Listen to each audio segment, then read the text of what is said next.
tersayang kan gila. 140.000 jadi murid tersayang gara-gara bawaan doang deketin guru. Nah kalau Nabi Muhammad begitu orang ketemu bagaimana? Girangin guru ente, ntar Nabi Muhammad girang. Jangan dibikin guru kecewa. Nabi Muhammad gedeg karena yang bikin Nabi Muhammad mesem di kampung ada ustaz. Sebab ustaz itu syariat Nabi diajarkan. Deketin. Nah ini Nabi yang hubungkan saudara. Ada satu hal yang Nabi ajarkan supaya manusia, bukan kita doang nih, ini mau orang biasa, mau orang luar biasa, bahkan yang Nabi ajarkan supaya kita bisa dekat kepada Allah Ta'ala. Apa itu caranya saudara? Caranya sholat. Sederhana ya. Dia kata gini, gua kata kali apaan, gua udah sebab begini apaan, gua sepat sembahyang, mungkin.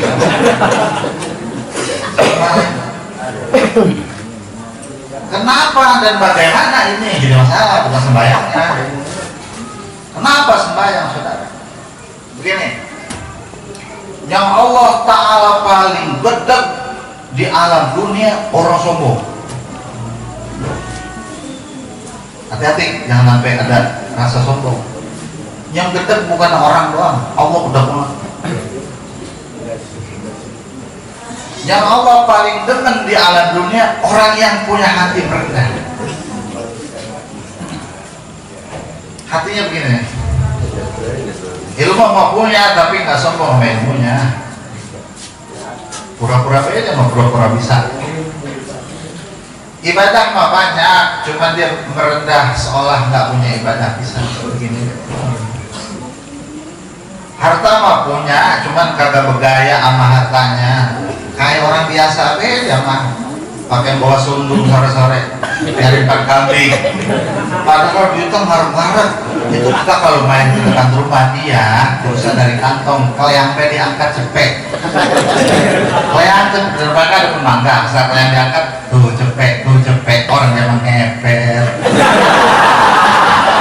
Ya gitu juga kalau gitu bisa ya. Biasa dia saudara, dia merendah. Ini orang alim saudara, Allah demen karena begini. Ini mah manusia mah demen kayak orang masa doakan. Ini kita lagi ngomongin Allah demen. Orang kadang-kadang kan orang alim pada itu. Ditanya itu guru-guru kita, tanya gini nunuk set begitu orang kan begitu kiai. Itu mah udah sunatullah. Yang saya maksud Allah demen apa orang?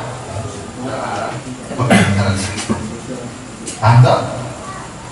Nah, Nabi kasih tahu bagaimana cara merendah caranya. Kata Rasulullah begini, mau dekat nggak sama Allah? Soalnya begitu. Anda kasih tahu, kata Nabi Muhammad, aqrabu ma yakunul abdu min rabbih wa huwa sajid. Paling dekat orang kepada Allah Ta'ala yaitu tatkala dia sedang sujud. Paling dekat. Emang apa?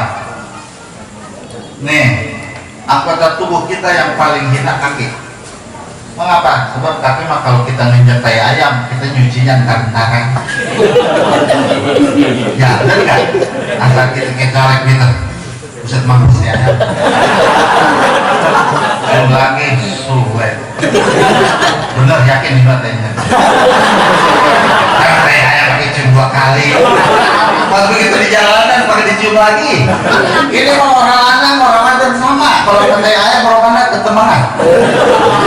Buset ayam lagi. Sweat, sweat. Itu dipeper-peperin di punan. Habis dipeperin dicium lagi. Di kaki. Tapi pola kita saudara nggak pernah mati ayam. Kita lagi main ke rumah teman kita malam-malam, kebetulan depan rumahnya ada penjamu. Dia miara ayam tidur pun jamu. Pas kita lagi itu ayam berak cowok dari kepala kita. Apakah yang kita lakukan? Mampus ayam nih. Ayam kita maki-maki. Anggota yang paling mulia diberakin ayam. Oh, mampus. jidat kita ambak-ambakan. Ada ini paling mulia, ibarat kawan-kawan, barangan lu main pegang-pegang, mereka diceritain pala gua, gitu kan? Tapi kalau lagi sembahyang saudara, kaki kita tingginya sama pala kita itu mulia, tingginya sama kaki, apa? Dikejar mentok sampai tanah. Makanya sembahyang orang boleh pala ditaruh di lekar. Emang ada taruh lekar itu pala? Wah Ustaz, saudara. Ustaz belum banget. Itu pala kayak taruh di bantal gitu. Gua mah beluran. Mau baru paham, beluran mah palanya kudu di atas elu. Korsa. Lepas sembahyang mah pala kudu sama di pola kaki. Mentok, bro. Saat begitu Allah Ta'ala demen. Makanya ada bacaannya. Aqrabu ma yakunul abdi, ada bacaannya subhana rabbiyal wa bihamdi. Maha suci Tuhan yang amat tinggi. Aku amat rendah. Apalagi kita di bawah, Allah maha tinggi. Dibacanya berapa kali itu subhana rabbiyal a'la? 3 paling dikit sempurna, paling banyak 11. Emang apa pakai 11? Enggak.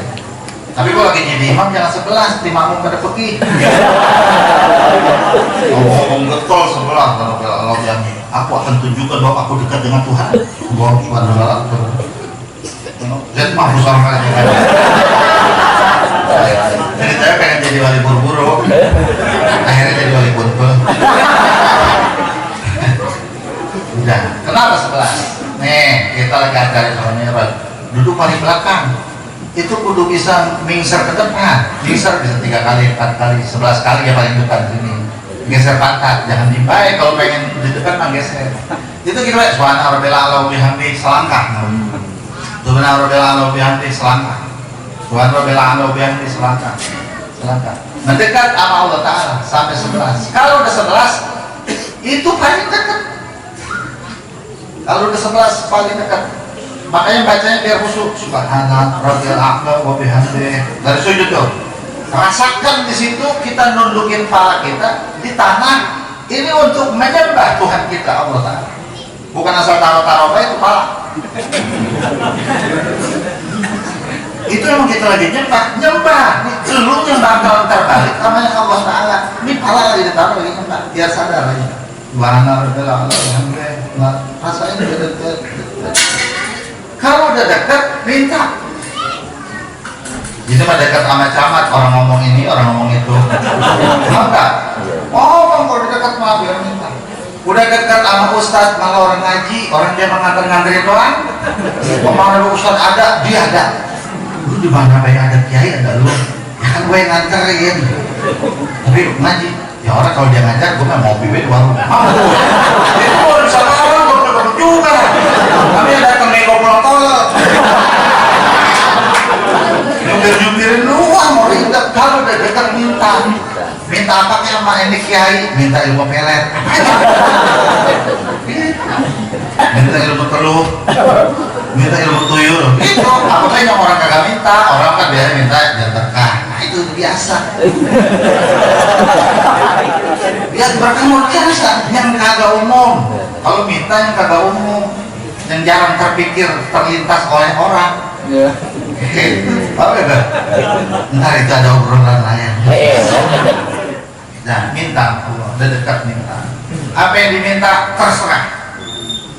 Mau minta anak jadi orang-orang soleh, minta. Rabbana hablana min azwajina dzurriyyatan qurrata waj'alna lil muttaqina. Minta pengen rezeki banyak. Rabbirzuqni rizqan halal thayyiban barakatan hasanah. Dosa banyak, minta ampun. Rabbi inni zalamtu nafsi zulman katsiran berderih fa innahu la yaghfiru dzunuba illa anta warhamni rahmatan min indika ya arhamar rahimin. Ntar berdiri lagi, sujud lagi, berdiri. Ini kita dihantarkan oleh Nabi Muhammad kepada Allah Ta'ala. Nabi bapak yang dekat saudara itu naik 7 lapis langit, jauh mas. Maka 7 lapis langit pengen dekat sama Allah Ta'ala. Kan ini langit, dari sini ke langit 500 tahun perjalanan sinar, bukan ngecet, sinar 500 sampai langit. Oh 500 tahun itu berapa jauhnya? Tebelnya langit pertama itu 500 tahun lagi. Itu bagaimana bobok langit. Itu dari mana nggak sambung mana. Langit kedua dari Jamrud nggak sambung mana. Itu kalau diketok jatuh jadi batu cincin, itu sambung kali. Jamrud saudara nggak disambung. Yang ketiga Jabarjat, terus yang keempat Lu'lu wal Marjan, tabi'ai ala irabikum ma'atukan tiba, terus sampai ketujuh. Udah susah katanya, itu udah membobok. Bobok langit mana orang bolinggis. Atau kurang-kurang sakti orang segitu. Nabi Muhammad mau susah katanya, gunung bayi tunjuk mingser. Ya, gunung minggir mau sembahyang. Ka'bah Kelatan, minggir gak? Itu kata gunung, iya ya Rasulullah, minggir gunung. Gue ngeliat Ka'bah Kelatan. Makanya langit bilang, ngit, lu jangan begitu, buka, kebuka, gitu. Kayak di Madinah, orang kalau sembahyang itu kubahnya jalan dewek, asal udah mulai panas nutup, asal mulai dingin terbuka, gitu. Pernah kan ke Madinah? Besok, mungkin besok. Mumpung masih ada corona. Ya Allah. Gitu ya, daripada sehat semua. Amin. Terus naik lagi namanya Mi'raj. Baru dapat sembahyang, lompat itu baliknya segitu waktunya sama. Kita mah berusaha pakai ke langit, dioleh-oleh nama Nabi, dikejar simpel. Sebab Nabi Muhammad naik ke langit yang ketujuh, dekat sama Allah Ta'ala. Nabi Yunus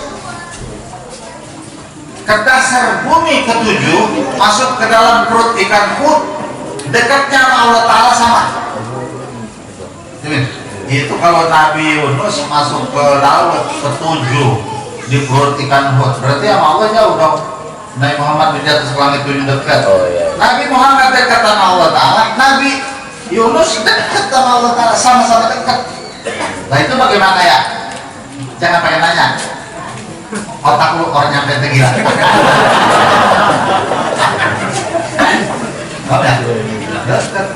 Kayak begini nih, ini kan namanya kampung Bulak Bareng. Belas itu kan ceker, belas sono kan Jerman. Ya, asal bulan purnama kadang kata gini, bulan dekatnya. Orang ceker kata, bulan dekatnya. Orang Bayuran, bulan dekatnya. Sampai orang mana embuh berarti di mana ya? Bulan udah dekat semua. Apa kira-kira? Sama Allah semuanya dekat, karena Allah mah nggak butuh tempat. Makhluk yang butuh tempat, semua merasakan dekat. Kita dioleh-olehin nama Nabi sembahyang, namanya as-salatu mi'rajul mu'min. Sembahyang itu mi'rajnya orang mukmin, naik sama Allah Ta'ala tuh lewat sholat. Caranya gimana? Itu yang malah ditaruh di bawah, dikejar tawaduk namanya. Tatkala orang begitu, dia sedang sangat sujud, saat sedang sujud. Paham gitu kira-kira? Bang kerja di mana? Kerja apaan bang? Saya jadi tukang sapu. Ya kerjaan tukang sapu. Gaji lu berapa duit? Benar gak tukang sapu? Sama tukang guntingin rumput di dekat rumah. Gaji lu berapa duit? Dihina orang kerjaan begitu. Tapi saya mah jadi tukang sapu juga tukang sapu di di mana? Di istana negara. Jadi tukang sapunya di mana? Di istana negara. Di segala ya sudah. Ngapa? Ya maaf. Saya katakan itu tukang sapu di mana? Karena di istana negara. Mengapa? Pikiran saya mah daripada terus nyari tukang sapu, mendingan rumah saya reno sapuin ntar saya menggaji mahal. Usah ulang amat loh. Kemudian dia gajinya belum, tukang sapu dekatnya sama presiden. Kalau tukang sapu terhormat, kita orang biasa dekatnya sama Allah Ta'ala, terhormat saudara. Percaya omongan saya. Kita orang biasa, bukan orang berilmu, bukan orang berharta, orang biasa. Deketin sama Allah Ta'ala sesuai yang Nabi perintah, terhormat kita, terhormat, deketin malam biar bangun sembahyang, Waktu jangan sampai ditinggal. Saya cerita dikit ya. Dulu saya lagi masih nyantren, saya sempat dagang limun waktu itu. Tahu limun nggak? Tahu ya, benar tahu. Limun ini mah ada limun rasa jeruk, ada rasa anggur, rasa stroberi. Itu goroh padahal. Saya tahu, saya kan tuh ngomongnya waktu itu. Jadi di kolam saudara itu 2 kali 5 meter kolam udah banget. Diisiin air penuh. Saya cobain. Nah ini air mah apa adem? Ya orang belum terna apa-apa. Saya taruhin warna limun, warna jeruk kuning semua, kuning doang, belum diwangiin. Saya kasih pewangi, wangi jeruk, dijilat, set adem. Bagaimana caranya supaya rasanya jeruk? Dikasih itu apa namanya, biang gula. Kalau kita beli gula itu sampai berapa kilo? Orang 2 kali 6 meja rumahnya cukup gitu Pak. Kolomnya kata bos saya begini, lu mau tol ke silum kata gitu. Emang apa bos? Jangan pakai gula, pakai biang gula. Biang gula sedikit juga termanis semua. Oke bos, saya kasih biang gula. Bos, manis semua. Saya jualin masuk ke botol-botol. Buat nipu itu padahal bohong. Airnya air mentah, kan sama orang asal minum mulus. Itulah pekerjaan saya. Ini sholat kayak biasa. Kalau masih sembahyang terkontrol ibadah kita yang lain. Terkontrol. Terserah mau lagu apa kayak terserah mau lagu apa kayak asal sembahyang jangan ditinggal. Satu hari orang datang ke Rasulullah apa? Oh no, teman kita satu ngaji baik sama engkau. Madang baik ngikut sama engkau. Ya kan ada juga yang kerjaan madang kayak kita gitu. Terus apa? Terus sama mabok orang mau berhenti. Mabok baik. Gitu. Tapi sembahyang. Gue biarin jangan diaru-aru kata Nabi. Mengapa ya Rasulullah? Inna sholatahu satanhahu yaumam. Sholatnya ini orang besok hari bakal menghentikan maksiat. Kalau dia masih pegang sholat, saudara, maksiat masih terpelihara. Karena apa? Dia dekat sama Allah. Kalau kan dia kagak dijagain sama Allah Ta'ala. Paham gitu? Jaga. Ibadah kita jangan rata kayak orang. Lebih dari orang. Seperti halnya kita nyari duit, gue pengen lebih kaya dari orang. Sebagaimana kita sekolah, gue kudu lebih sukses dari orang. Sebagaimana bila kita belajar, gue pengen lebih pintar dari orang. Mesti juga terlintas bahwa kita harus lebih banyak ibadah dibanding orang. Letakkan kita punya jidat untuk dekat kepada Allah siang dan malam. Ada sahabat pertama, Uqbah. Siapa namanya?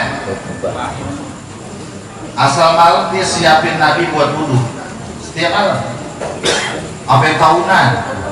Asal Nabi bangun, udah ada dia di pintu masjid. Ini airnya ya Rasulullah buat wudhu. Makasih. Besok udah begitu lagi. Suatu hari Rasulullah panggil, bahas ini Tom. Ini berbahasa Betawi, bahasa Arabnya bukan Tom kali. Kenapa ya Rasulullah? Gue bagi lu pengen ngapain kira-kira? Ya kalau Nabi yang nawarin begini loh kan bingung jawabnya, bener gak?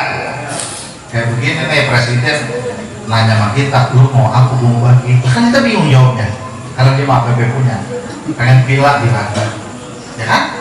Pengen mobil dibagi, pengen empang dibagi, pengen pulau dibagi sama orang biar kaya. Ini Rasulullah yang tawarin. Kata dia begini, ntar dulu ya Rasulullah, saya mikir-mikir dulu bentar. Jadi mikir dulu kan, masih mikir balik lagi, udah ketemu ya Rasulullah. Apa Tom jawabannya? Saya pengen bareng-bareng di surga sama kamu. Katanya orang, siapa yang ngajarin? Pinter-pinteran itu jawab gitu. Makanya maka hal gitu. Kalau di bahasa Arab itu begitu.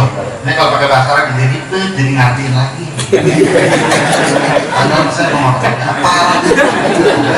Alasan nutupin orang bisa. Siapa yang ngajarin lu? Apa yang mikir begitu? Kayak ngajarin sih lu bisa begitu. Saya mikir begini ya Rasulullah, kalau saya minta dunia merupakan habis. Sekaya apapun saya mati, dunia saya tinggal, misalnya dunia. Ataupun dunia habis, saya balik lagi susah, nyasar. Sebut apa kaya kalau cuma susah? Bener nggak begitu? Kan ada di sini dulu orang yang dulunya kaya kan, yang sekarang udah susah lagi. Nah, kan biasa begitu, kaya juga. Nah terus kalau saya minta surga, di surga saya dewek, kagak ketemu engkau ya Rasulullah. Di surga ngapain anggong? Enakan di sini ketemu engkau ya Nabi Muhammad. Di surga dewek saya nggak ketemu engkau, nikmatnya apa? Jadi saya pengen masuk surga bareng sama engkau. Kata Nabi, ana akan penuhi permintaan ente. Kalau pengen di surga mana, ana penuhi. Cuma ada satu yang ana minta ente, kata Rasulullah. Apa yang Rasulullah? Fa'ainni ala kathratis sujud. Banyakin sujud ya Allah. Ntar ada cahayanya di sono, ada cahaya muka. Ntar gampang nandain. Nah, sini itu yang mukanya cahaya sini. Barang sama aku di surga. Atau senopah. Naam Pak Atu. Saya kerjakan ya Rasulullah. Banyak sujud maksudnya banyak sholat. Jadi kalau orang di zaman itu pengen bareng Nabi di dalam surga, mereka berlomba-lomba perbanyak sholat beneran. Disebar tuh habis, sahabat semua pada banyak tuh, ada yang semalamnya 1000 rakaat, ada yang 500 rakaat, ada yang 100 rakaat, ada yang 50 rakaat. Pokoknya itu main banyak-banyakan supaya bisa kumpul sama Nabi di dalam surga. Jadi ini sholat dua sisi keberkahannya. Satu, orang jadi dekat banget sama Allah Ta'ala. Kalau udah dekat saudara nggak pakai diminta sebenarnya. Rahasia-rahasia turunnya orang Ismail. Kata Imam Ghazali itu dalam kitab Asraris Sholat, bahwa semua rahasia langit diturunkan pada orang yang sedang sholat. Bagi semua yang bagi sujud, lagi rukuk. Satu. Yang kedua, rahasia sholat itu bisa membuat orang kumpul dengan Nabi Muhammad Sallallahu Alaihi Wasallam di akhirat. Kalau di akhirat kumpul, apalagi di dunia. Maka dari kali itu saya balik lagi ke awal tadi, jangan jauh-jauh dari guru dan para ulama. Ngaji ya. Ngaji. Kedua, jangan tinggalkan sholat. Insya Allah hidup kita berkah semua. Selamat saudara, dipelihara Allah Ta'ala kalau kita perhatikan. Sekarang malah baik motor boleh. Memang orang pengen kata mau ya. Itu kalau memang ada yang terjangkit itu jauh jangan banyak. Nah, buat antisipasi corona, walaupun udah pada tahu, saya omongin dia lagi biar sepakat. Itu makan bawang putih. Kalau mau kemana-mana, mau ke mall nih, mau ke mall, makan bawang putih biar 7 biji, usai panas. Caranya kecap, taruh di air panas, saring, air minum, beres. Gitu. Ini secara kedokteran maksudnya. Karena itu bawang putih dia antitoksin, bisa menghilangkan racun dalam tubuh dan mengurus racun. Yang kedua, baca doa ini. Bismillahirrahmanirrahim. La yadurru ma'asmi syai'un fil ardi wa la fis sama'i wa huwas samiul 'alim. 7 kali sembahyang. Ikutin. Bismillahirrahmanirrahim. Bismillahirrahmanirrahim. La yadurru ma'asmihi syai'un fil ardi wa la fis sama'i wa huwas samiul 'alim. Kalau yang sering baca ratib pasti apa? Baca itu 7 kali. Suatu ketika Khalid bin Walid nanam ke rumah orang, diracunin karena. Suatu ketika lagi Khalid bin Walid, saudara, punya pembantu 40 tahun dia punya pembantu. Pembantunya ngomong begini, ya Khalid, anda bingung mente 40 tahun aneh dia mente. Wah, itu nggak pernah kena racun satu kali pun. Padahal setiap aneh suguhkan makanan itu ada racunnya. Oh enggak, asana Khalid, sebab Rasulullah kasih aku senjata buat menghindari itu racun. Apa Khalid? Bismillahirrahmanirrahim. La yadurru ma'asmi syai'un fil ardi wa la fis sama'i wa huwas samiul 'alim. Baca 7 kali sembahyang, tiup di tangan, kemudian usap di muka. Mudah-mudahan Allah Ta'ala melihat. Tapi jangan pakai nanya begini, emang lu kena, emang lu orang kena. Jangan pakai nanya begitu. Jangan begitu. Ya, segitu aja yang saya sampaikan. Masih banyak guru-guru kita yang akan memberikan nasihat pada kita sekalian. Kurang lebihnya mohon dibuka pintu maaf. Wassalamualaikum warahmatullahi wabarakatuh. Demikianlah tadi tausiah agama yang disampaikan oleh guru kita Kiai Haji Ubaidillah Hamdan. Mudah-mudahan apa yang beliau sampaikan menambah keimanan kita dan ketakwaan kita kepada Allah Subhanahu wa taala. Berikut tausiah agama yang selanjutnya yang insyaallah akan disampaikan oleh guru kita Kiai Haji Ustul Akib Amin LC. Waktu dan tempat kami persilahkan. Sekaligus diawali dengan pelantikan pengurus Ardin. Kepada Ketua Ustadz Abu Sodir, yang kemudian wakilnya Saudara Bobi, Sekretaris Sandi, Bendahara Syahruddin, Koordinator Keagamaan Fahmi, Olahraga Herdi, Pengembangan SDM Mas Jarwo, Keamanan Bang Agus, Wirausaha Bapak Subur, kemudian Humas Nanang, dan seksi pendidikan yaitu Khalid. Padanya Bismillahirrahmanirrahim. Malam hari ini sama-sama kita melantik pengurus aktivitas remaja Darul Muhtadin. Mudah-mudahan remaja ini semangatnya remaja. Apalagi kalau ada belum tweet-tweet.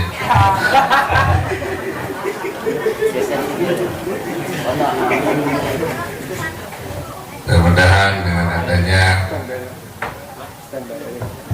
organisasi aktivitas remaja Darul Muhtadin ini, pemuda-pemuda lingkungan ini lebih terarah lagi langkahnya, terutama dalam hal keagamaan. Mari sama-sama seluruh pengurus malam hari ini akan kita nanti ikuti apa yang saya baca. Bismillahirrahmanirrahim. Asyhadu an la ilaha illallah wa asyhadu anna Muhammadar Rasulullah. Kami pengurus Ardin berjanji, satu, bertakwa kepada Allah dan kepada Rasulullah. Dua, menjaga nama baik organisasi dimanapun kami berada. Tiga, menjalankan program-program dengan penuh tanggung jawab. Empat, bersedia diingatkan bila melakukan kesalahan. Lima, bekerja sama dengan seluruh anggota sesuai dengan aturan organisasi yang ada. Pulau Wareng tanggal 21 Maret 2020. Al-Fatihah. Alhamdulillahirabbil alamin arrahmanir rahim maliki yaumiddin. Iyyaka na'budu wa iyyaka nasta'in ihdinas siratal mustaqim. Shiratal ladzina an'amta 'alaihim ghairil maghdubi 'alaihim waladdallin. Terima kasih. halaman dulu.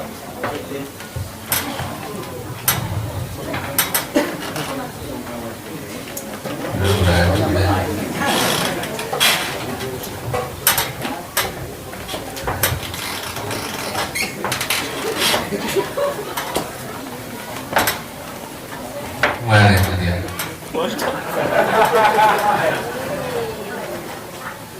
Mana? Ada orang.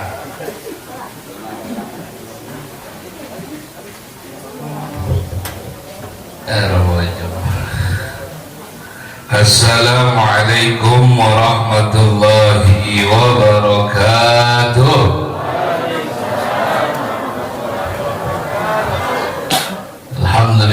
Rabbil Alamin.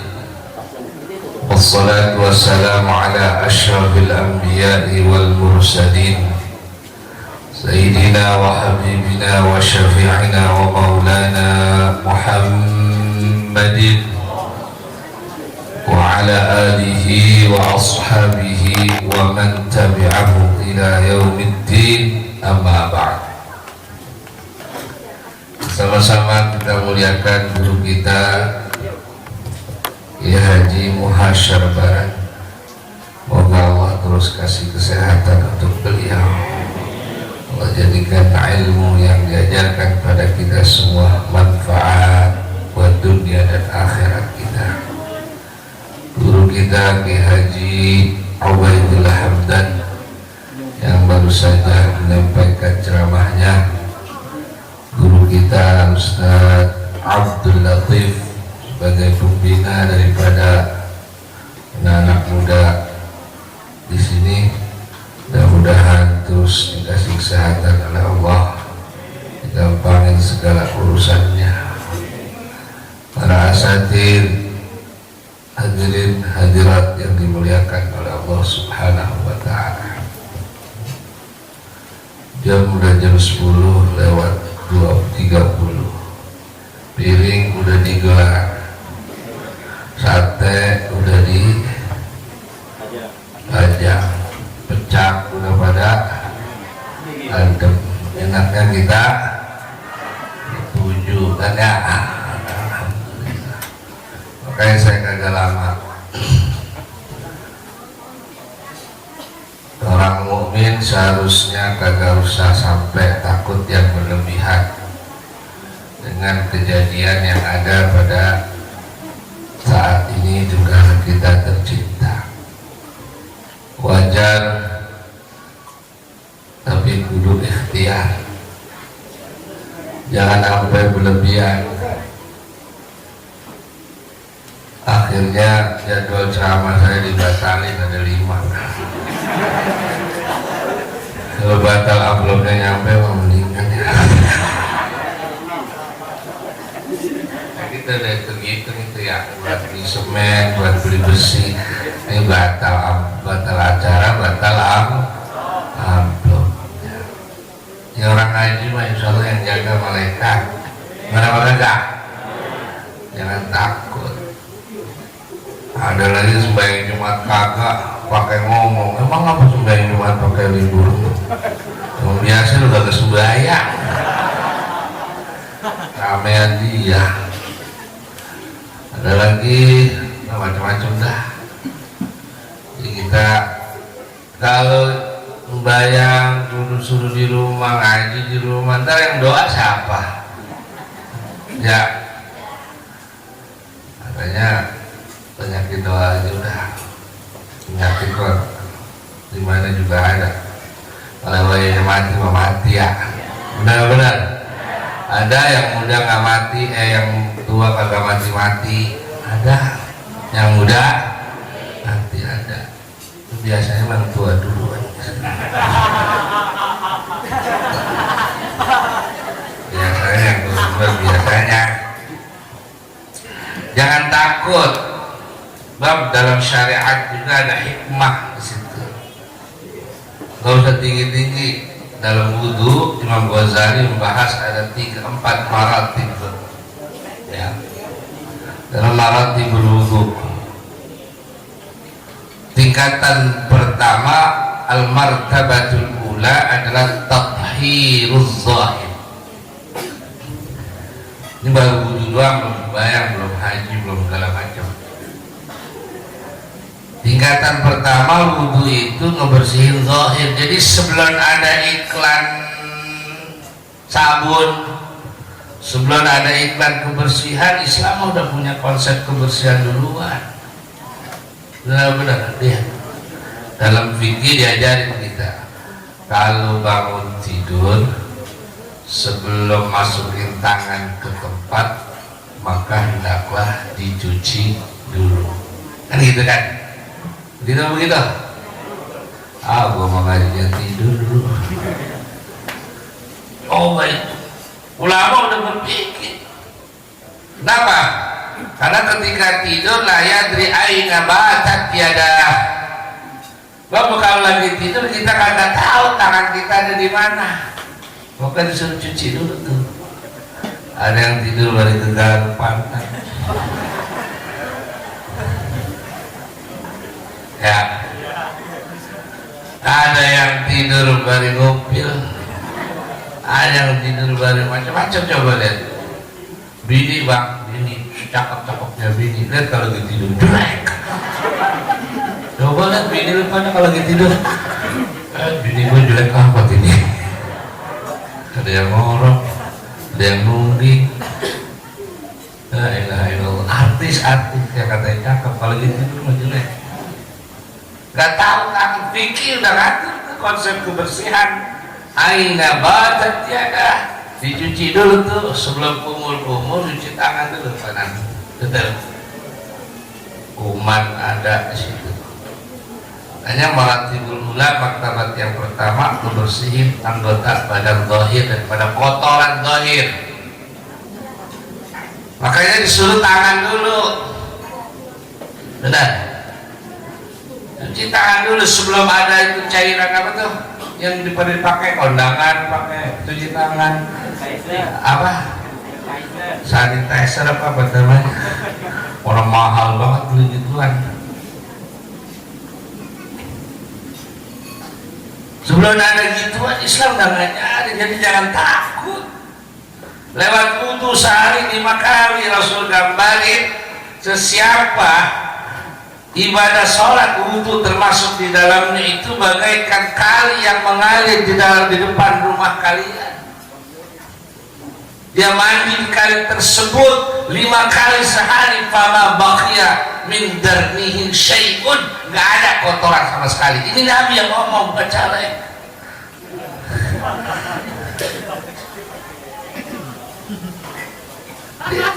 Di awalnya bang, tangan dulu, lihat tangan. Tangan kita sehari kemana tuh ngayap tuh tangan? Masya Allah. Kalau gue gojek mah megang stang, ya megang apa dipegang di tangan. Angkat tangan dulu sebelum mulut, sebelum yang lainnya. Karena Rasul paham tangan paling banyak kotornya. Tangan.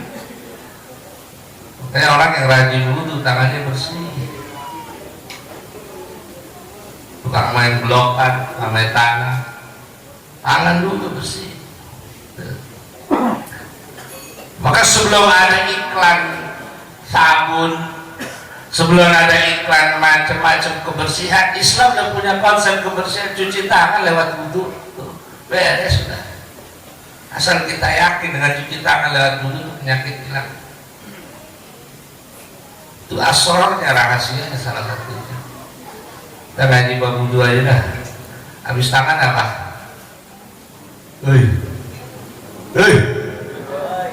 Hah? Biar yang sunnah bawa, kalau apa yang sunnah. Habis tangan, kumur, lihat. Masya Allah. Anggota badan kedua yang kotor itu mulut. Jengkol masuk, petek masuk, gori masuk, gori. Oh gori. Oh sekarang nggak ngerti gori. Angka yang kecil tuh mana bener sekarang nggak ngerti. Yang main ada TikTok mulu orang udah paham. Gori masuk, gori. Dulu di dalam jangan belum gori ya. Masih itu. Lihat. Apa aja masuk, asbak masuk. Yang rokoknya kagak punya. Bawa modal korek doang. Tahu namanya. Nyengir dah sambil. Apa lu? Gue bawa korek doang ini. Hamsul, atuh, masuk. Sebelah sana gudang garam filter, sebelah sana asbak. Dia mulutnya Masya Allah. Maka disuruh kumur-kumur. Sunnahnya mubalaghah dalam fikih. Kumur-kumur tuh disuruh kencengin sebab apa? Biar kotoran ini yang ada di mulut hilang tuh. Sunnahnya mubalaghah kecuali dia lagi puasa. Fikih masya Allah cakep banget kan. Kenceng nih biar keluar tuh, jigong tempe keluar, jigong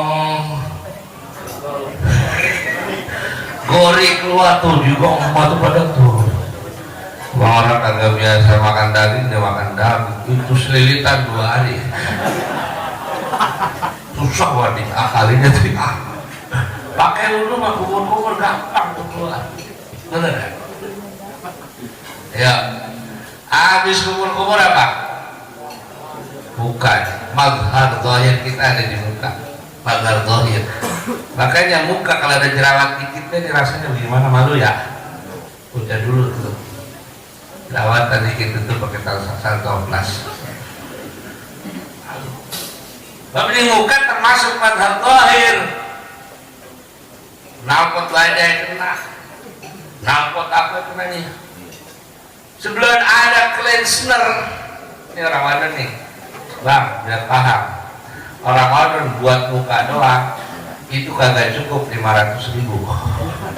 Benar apa Pak? Ini mana nenek-nenek semua kagak dandan. Kagak cukup buat muka doang nih, cleanser namanya itu pembersih dasar. Ntar udah pembersih dasar pakai pelembab, bener nggak? Habis pelembab bedak dasar, habis bedak dasar baru bedak pipa. Lihat muka tuh.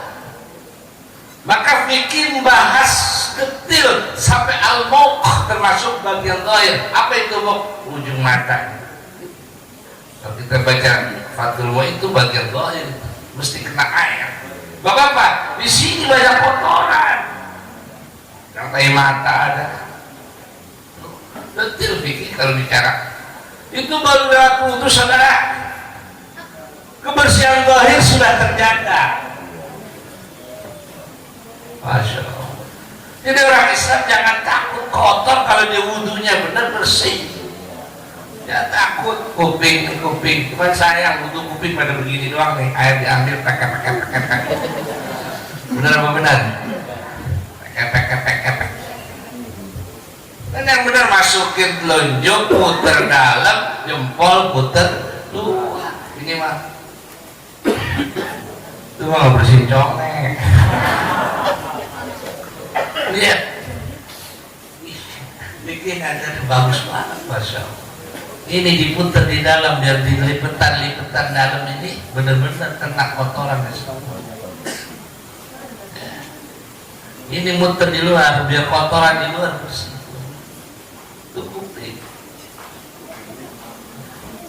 Nah, maka martabat pula dalam fikih, dalam wudhu itu adalah membersihkan kotoran zahir. Ini belum sholat kita bahas saudara. Rohaniyahnya sholat itu masya Allah. Orang bakal hampir saja seseorang akan sampai kepada derajat malaikat kalau dia benar dalam sholat. Hampir saja, kata ulama. Ini baru fikih, baru wudhu. Makanya orang kalau wudhunya benar, insya Allah naik derajat kedua. Al-martabat tsaniyah, derajat kedua di dalam wudhu adalah wudhu tersebut mampu menahan hal-hal yang diharamkan, anggota badan yang dibasuh tadi. Kalau kita kumur-kumur berarti wudhu tersebut bisa nahan daripada ghibah, namimah dan lain-lain. Kalau orang rajin wudhu hadirin hadirat, tapi mulutnya gak dijaga, masih demen gosip. Kenapa dikatain gosip? Digosok makin masih demen ngomongin orang, masih demen jelekin orang, masih demen segala macam, berarti wudhunya dia masih tingkat SD, baru sekedar ngilangin kebersihan zahir. Mulut, mata ada dalam muka. Kalau wudhunya tidak bisa menahan matanya daripada pandangan yang haram, maka wudhunya masih tingkat SD. Ayo kita benerin. Kalau melihat ini, wudhu kita baru tingkat SD. Kenapa mata kita masih jelalatan? Benar apa benar?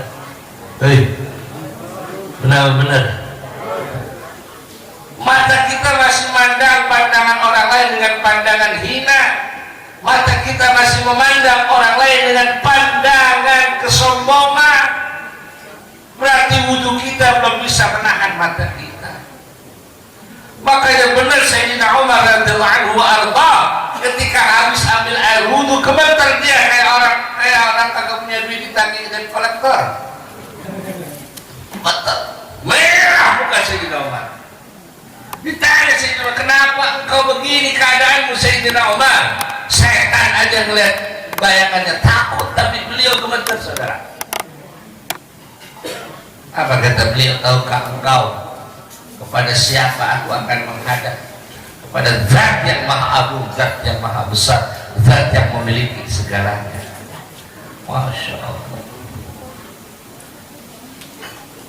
Saya yakin kalau orang memahami konsep wudhu dengan sebenar-benarnya, maka nggak ada lagi itu caci maki, nggak ada lagi orang memandang orang lain dengan pandangan hina, nggak ada lagi orang lain memandang dengan pandangan kesombongan, nggak ada, karena sudah dididik lewat wudhu. Anggota badannya yang lainnya jadi benar, tangannya benar, kakinya benar, itu baru wudhu. Karena hikmah syariat itu adalah puncaknya thamratul ibadah ada al-akhlaqul karimah. Naik lagi martabatnya, kita di level atu aja belum lulus saudara. Naik lagi martabat tsalitsah adalah takhallil, membersihkan hati daripada sifat-sifat buruk. Itu wudu. Maka kalau ada orang rajin sholat, otomatis dia rajin wudhu, tapi hatinya masih sombong, belum benar wudhunya saudara. Sembahyangnya rajin, masjidnya rajin, tapi marah-marah mulu saudara. Ada yang begitu orang ada? Lahirnya dari apa ini? Tapi masih iri, dengki, hasud, wudhunya masih sebatas bersihin zahir. Kita belum bahas sholat, baru bahas wudhu. Makanya ulama detail, sehingga dengan ibadah itu terlahir akhlakul karimah, akhlak yang baik. Dan ini nggak semua orang dapat. Dari 100 dari orang yang wudhu mungkin 1-2 yang bisa dapetin atharul wudhu. Dah malam corona datang. Ya, ini baru wudhu, besok bersambung di masjid tentang sholat. Bagaimana sholat bisa menjadikan seseorang saleh secara sosial? Saran saleh secara vertikal kepada Allah Subhanahu Wa Taala tidak cukup kalau dia nggak saleh secara sosial. Insya Allah tanggal berapa ya? Oh sudah lama. Mudah-mudahan kita minta sama Allah penyakit ini si Rona diangkat, si Rona cepat hilang ya. Jangan takut, belanja baik, kemol aja kalau punya duit. Mau takut belanja, takut ngaji perek, ramah perek, Jumatan perek, ya kagak Jumatan demen dia mah. Ya, kita sikapi dengan kembalikan semua kepada Allah. Tugas kita berdoa. Kalau ngaji perek sembahyang pada dulu di rumah, ntar yang berdoa bareng-bareng siapa? Bener nggak? Yang istighosahan siapa? Kalau bukan kita. Tapi tetap waspada. Tetap waspada. Insya Allah kalau rajin baca ratib penyakit jauh. Satu orang baca ratib 40 rumah sekitarnya itu dijauhkan dari bala dan bencana. Kalau semuanya ini ada 2000 orang baca ratib semua, insya Allah se-Jakarta, se-Banten, insya Allah dijaga sama Allah. Amin ya Rabbal alamin. Karena santai udah pada, saya belum magang dari maghrib ini keluar. Ya terus terang, jadi saya mau langsung makan sama dibungkus buat bocah santri pada roda. wallahul muwaffiq ila aqwamit thoriq. Assalamualaikum warahmatullahi wabarakatuh.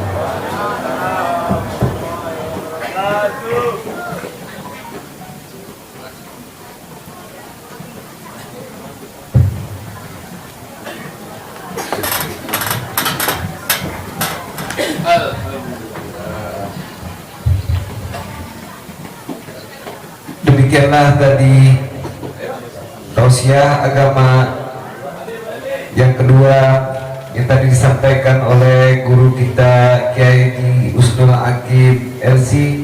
Mudah-mudahan apa yang beliau sampaikan kita bisa mengambil hikmahnya. Amin amin ya rabbal alamin. Nikah acara yang selanjutnya yaitu sepatah dua patah dari pembimbing Majelis Taklim Nurul Muhtadin kepada guru kita Al-Ustaz Abdul Latif MPD. Waktu dan tempat kami silahkan.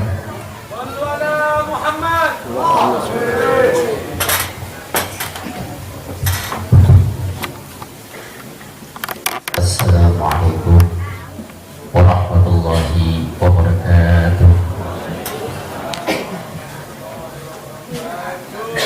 Alhamdulillahilladzi 'allama bil qalam 'allama al-insana ma lam ya'lam.